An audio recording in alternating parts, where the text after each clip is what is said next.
Amahoro kuri mwese nshuti za Waka Waka Podcast, ndabaramukije cyane, nizera ko mukomeje kunogerwa n'impera z'uyu mwaka. Uyu munsi ndagira ngo twibaze akabazo kabaza ngo ese kiliziya iracyari imwe? Ese ukwemera kuracyari kumwe? Ese gatisimu iracyari imwe? Ni nyuma rero y'ibimaze iminsi bivugwa muri kiliziya gatolika, cyangwa se bimaze iminsi bibera muri kiliziya gatolika, tumaze kubona amareaction ya kiliziya z'ahandi muri Afurika n'ahandi ku isi, byatumye nibaza ikibazo kivuga kiti ese kiliziya koko iracyari imwe? Ukwemera ko kuracyari kumwe? Ibyo nibyo nshaka ko tuganiraho muri iyi podcast, ariko tunarebere hamwe ahantu uku kwemera kurimo kutujyana. Ese ejo uku kwemera guhari niko kuzaba guhari? Ibyo nibyo nshaka ko nifuza ko twaganira muri iyi podcast, mukampa namwe ibitekerezo byanyu tukagerageza kubakana. Ikiganiro wamuzi ko tuba turi kumwe na KDB badufitiye ibinyobwa byiza cyane, badufitiye whisky nziza cyane, bakatugirira dry gin nziza cyane, bakatugirira vodka nziza cyane. Ibi byose bikaba biri mu macupa wakwishimira gutereka imbere yawe.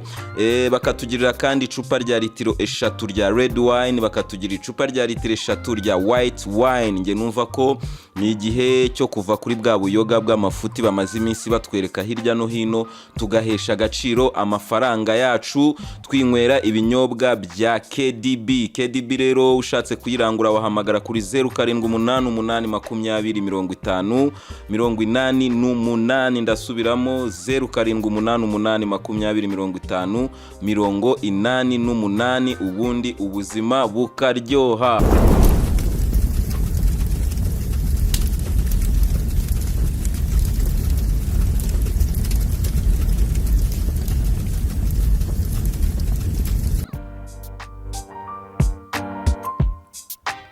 Yes, rero nkuko twabivuze mu kiganiro cy'ubushize, nyuma yuko papa atangaje yuko kiliziya gatolika igiye gutangira kujya iha umugisha aba bana bahuje ibitsina, icyo kintu cyabaye nk'ikintu gitunguranye kuri benshi mu bakristo ba kiliziya gatolika, cyane cyane hano ku mugabane wa Afurika.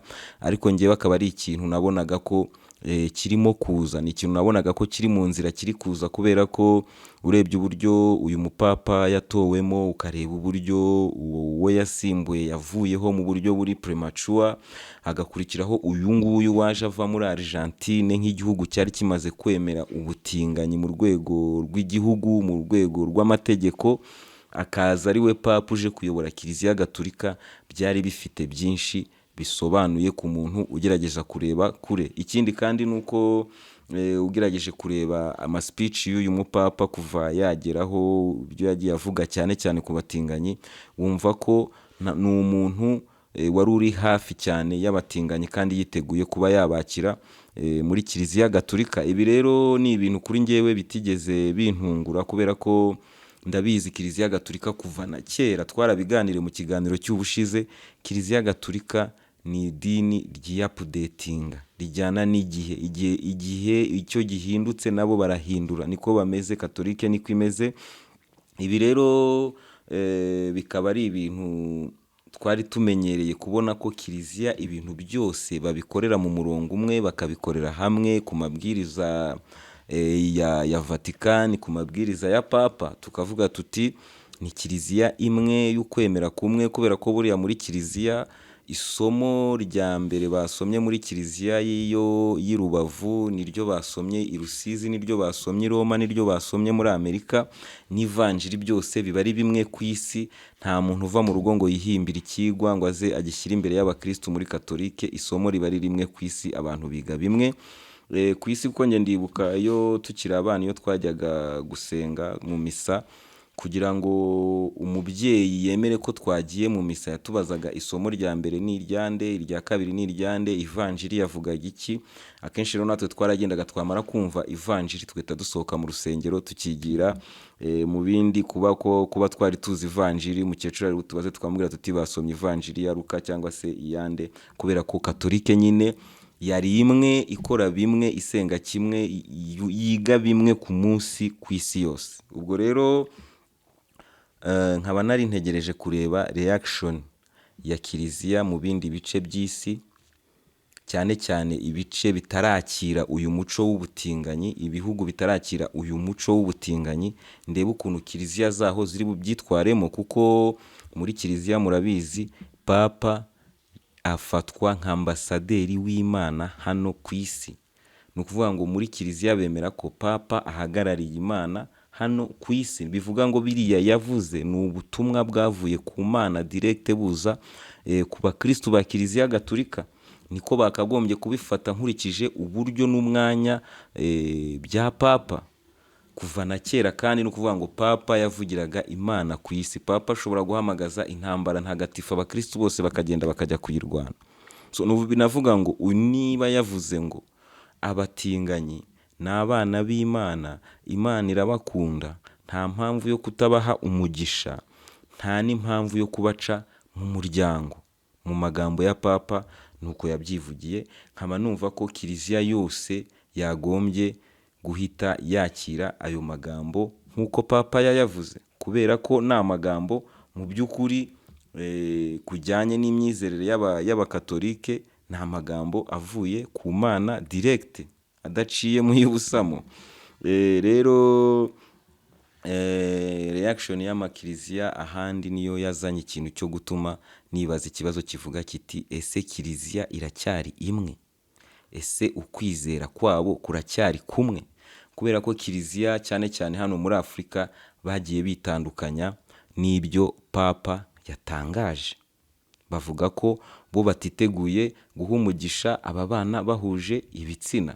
Ibyo rero ni ibintu numva ko kiliziya muri Afurika ishobora gutangira isaza imigera, ariko ubwo niryo tegeko rya kiliziya ryasohotse, ni ukuzareba tukavuga tuti reka dutegereze turebe ko kiliziya y'i Roma izajya ikora ibyayo, noneho na kiliziya z'ahandi zigakora ibyazo. Icyo gihe rero ntabwo kiliziya izaba ikiri imwe, nta n'ubwo kwizera kwabo kuzaba ari kumwe, kubera ko nk'abakristu basengera ahangaha muri iyi kiliziya muri Afurika n'ababayobora ahangaha muri Afurika, ndavuga abasenyeri n'abapadiri, baravuga yuko muri Bibiliya handitse ko umugabo n'umugore aribo bazabana kandi ko bazororoka bakuzura isi. Nibyo biri muri Bibiliya, nibyo bintu Imana yaremye.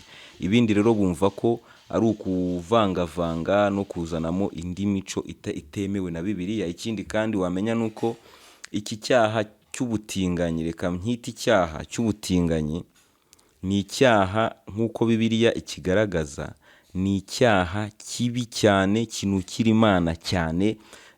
Dufatiye nk'urugero ku mujyi wa Sodoma na Gomora, murabizi impamvu Bibiliya ivuga impamvu umujyi wa Sodoma na Gomora watwitswe Imana ikawurimburana n'abawurimo bose, ni ukubera ko muri uyu mujyi hari hamaze kuzamukamo icyaha cy'ubutinganyi.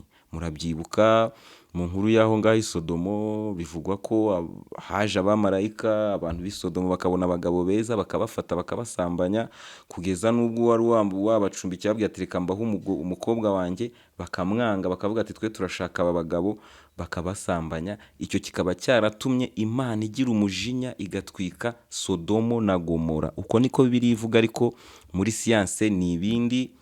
Wenda siyo topic turi ariko nagira ngo wenda nako nkababwire muri siyanse aha hantu habaye ibiza bijyanye n'ibirunga byaharukiye n'ibiki, tuzabigarukaho turimo kuvuga kuri ibi bintu, ariko wenda banajya no kuri ba mwanafunzi na ba munana babivuzeho cyane.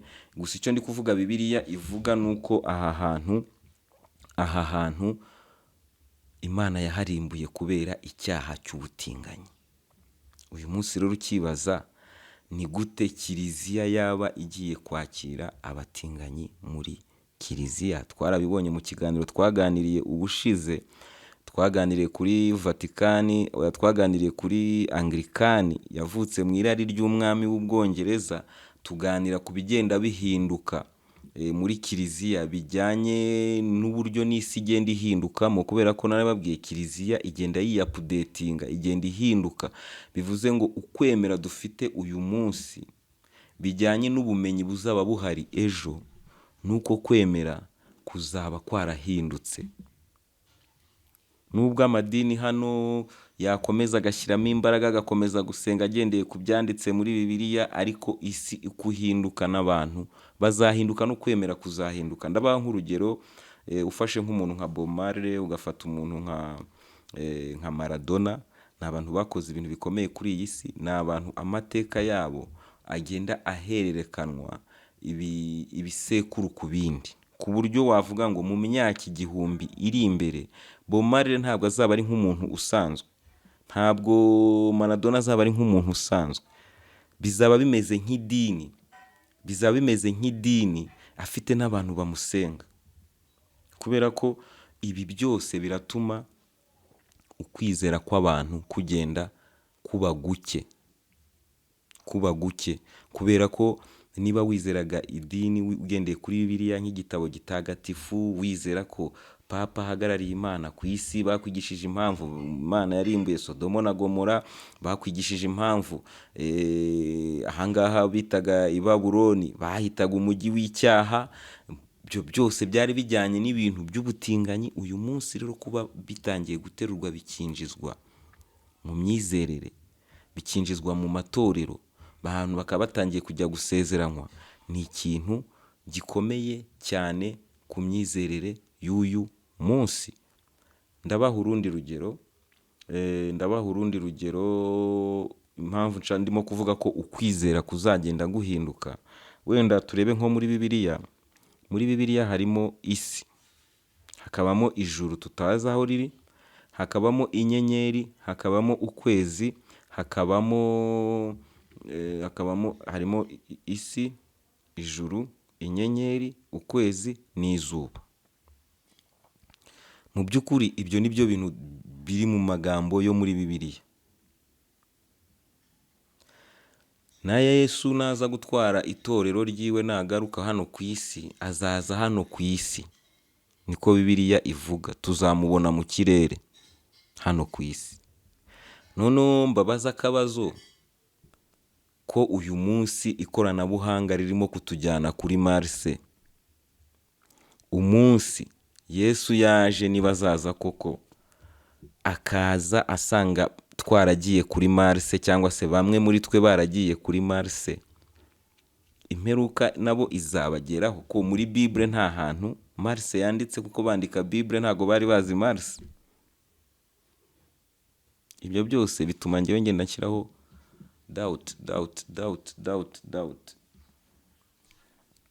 Rero njye nkaba navuga ngo twagiye mu madini atari ayacu, nawo mwanzuro w'iki kiganiro ndimo kugisoza. Twagiye mu madini atari ayacu, tujya mu kwemera kutari ukwacu, duta ibyacu, twigishwa ko ibyacu ndetse ari ibya shitani.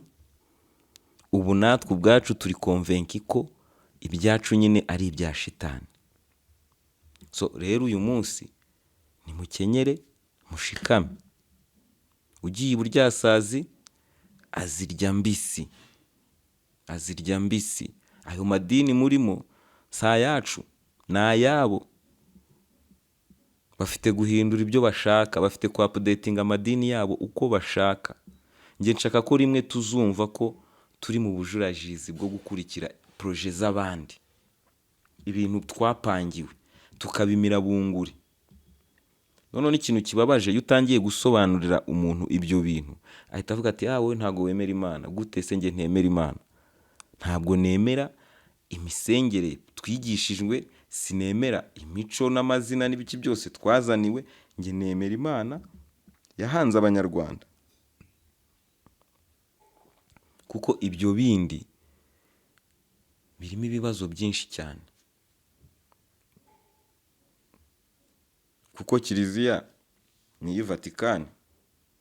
Hano ba musenyeri nibanga gukora ibyo Vatikani basaba, ikababwira ati muduhe imari zacu, muzabigenza ute?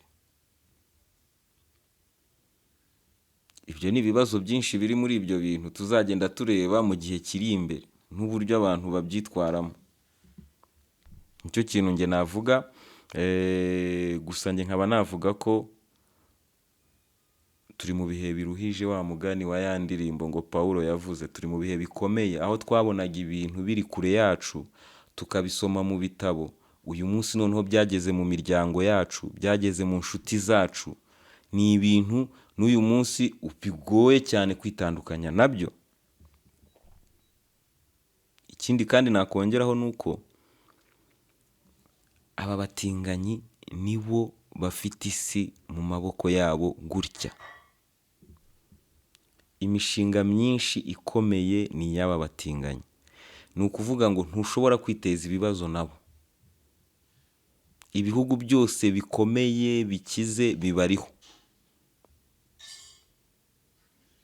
Bafite imbaraga zikomeye, urebye promotion bakora, uburyo twandika mu makaye ugasanga inyuma hariho idarapo ryabo, twambara imipira yabo tutabizi. Mbese ni abantu bafite isi mu biganza byabo, niko navuga. Kubigobotora ni ikintu kitoroshye. Kubigobotora n'aya madini yabo baduhaye ntibizakunda. Ariko iyo tuza kuba tukiri mu idini yacu gakondo n'imigenzo yayo, byari kuba bigoranye kuza uyu munsi uzanye imigenzo yawe ukaza kuyitwinjizamo ahangaha. Ariko Katolike ni y'Abaromani. I'm sorry. Katolike ni y'Abaromani. Icyicaro cyayo kiri Vatikani.